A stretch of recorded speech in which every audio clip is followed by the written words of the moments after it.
The nightmare continues as we return to Lee Everett after the events of the second episode. The remaining survivors are now at the end of their rope. They are forced to scavenge deeper and deeper into the zombie-filled streets of Macon. The tense rivalry that built up between Lily and Kenny has finally started to come to a head. The inner power struggle is just the tip of the iceberg, as the group is now being hounded by a slew of bandits. They are all being held together by a branch hanging from a small thread while being blown furiously by a tornado. It's bound to snap. Telltale is clearly reaching their stride with this series. The long road ahead is definitely the most impressive out of the 3 available episodes. The sheer suspense and intensity that the story drives home is miles above the previous sections. Every choice the player makes has an impact, and you have to make some decisions that haven't been seen in this medium before. The sick and twisted world of The Walking Dead creeps up into your psyche. It'll make you sad and angry, and it will pressure you into doing what must be done to survive. Players are given a heavier role in the interactivity as well.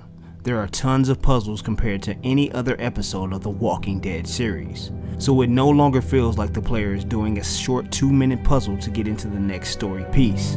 There are actual adventure game elements for Lee to solve. What has been undoubtedly overshadowed before is a welcome and pleasing addition to episode 3. None of the puzzles are so difficult that it affects the story momentum. You will also never find yourself gluing a bird to a shoe to solve a simple task. The over-exaggerated puzzle elements of the adventure genre do not exist here, so players do not have to worry about getting stuck and becoming frustrated. Unfortunately, there are a few issues that pop up that can ruin the entire experience. Here is hoping that you don't experience the things that I have, because it can break the mood during such emotional storytelling sequences. The disappearing duck just might be the absolutely worst bug in the game. The long road ahead is definitely the best of the series so far. If this was a trilogy, this will be one of the first times a third of any type has defeated the original. This is the longest, most interactive, deepest, and the utmost fun to play of the entire series. The Walking Dead: The Long Road Ahead receives an A from Half-Ass Gaming. If there is a long road ahead, I want to walk it every step of the way with Lee and Clementine.